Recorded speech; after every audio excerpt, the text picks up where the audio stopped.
Some more work on the 2000 GMC Sierra Z71. The tow haul doesn't work. So I pulled the bottom cover off the column, which is just two Torx. I think it's like a, I don't know, I used a 20. It fit a little loose, so maybe it's a 25, but just two screws in there, and you just tilt the column all the way up, and it's got, there's like these little hooks in the back. You got to kind of push this cover in and unhook it from the back, kind of push it in, unhook it, and push down, and then you can pull this cover off. It's got these little snaps too. It kind of snaps together. Like right there is a snap. Kind of got to pop it apart from the top half, but you don't have to take the top half off. I've got a screwdriver wedged holding this cable up and holding this boot up so that it's out of my way. This wire, this orange wire, is the tow haul wire, and it was broke. So I stripped the orange, it's got this orange insulation over it, and then it's two wires inside. See the orange and then the two wires. So I stripped it back, and this is heat shrink tubing I've slipped on there.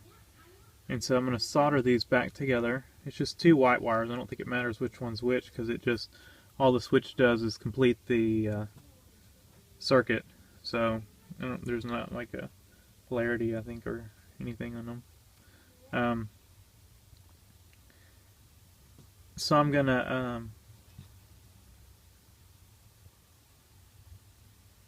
solder them back together. I don't have any really little heat shrink tubing, so what I'll do is once I get them soldered together, I will tape them, and then tape them individually, a little piece of tape, and then I'll slip this big piece of heat shrink tubing over it and seal it up, and then pop it back in this little holder here. This holder will open up, and I'll put it back in. So I don't know, it may eventually break again, where I soldered it, because it's kind of in a bind. It flexes a lot right here, but I'm hoping the heat shrink tubing will help strengthen it up, to where the wire won't break. So if it works, it's a free fix. If it doesn't, I haven't lost anything. So let's get them soldered together. Okay, so got each wire soldered. I tinned each wire with solder, and then I stuck them next to each other, and then just heated both wires back up so that they stuck. The solder melted and went together. And so there we have it. They're together. I can take this tape off my heat shrink tubing. That was just to kind of keep it from getting heated up on my soldering iron. See, it's still good. So now let me get some electrical tape, and I'll tape those two wires up individually, and then I'll slip my heat shrink tubing up over them, and we'll heat the heat shrink tubing up. Alright, so here's what I ended up with. The heat shrink tubing, once I got those two wires taped up, my heat shrink tubing is too small. I used too small heat shrink tubing. So, oh well. I couldn't get the heat shrink tubing up over my two taped wires, because once I taped them up, they were thicker than the orange wire. So I wanted to make sure they never touched.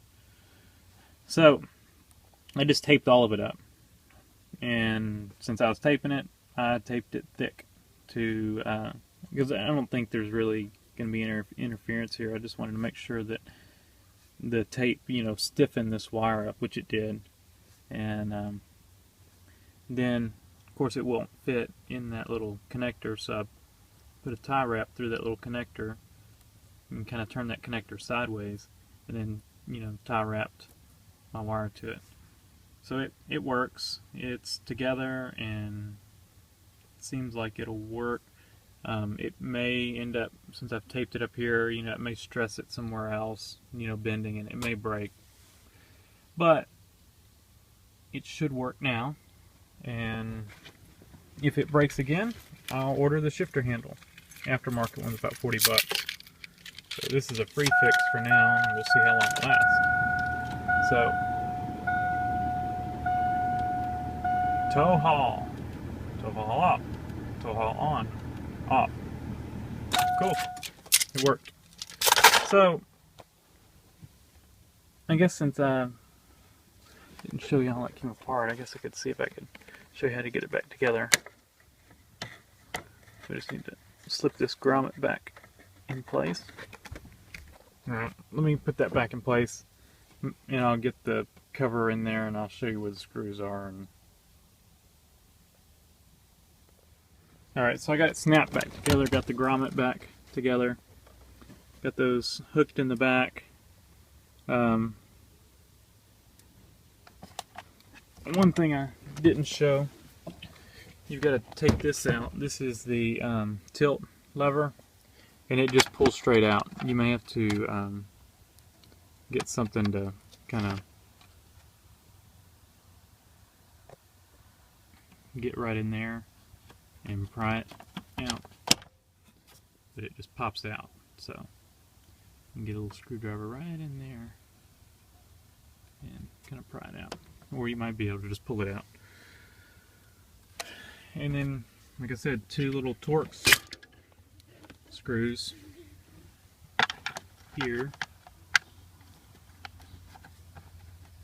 and there. So anyway, thanks for watching.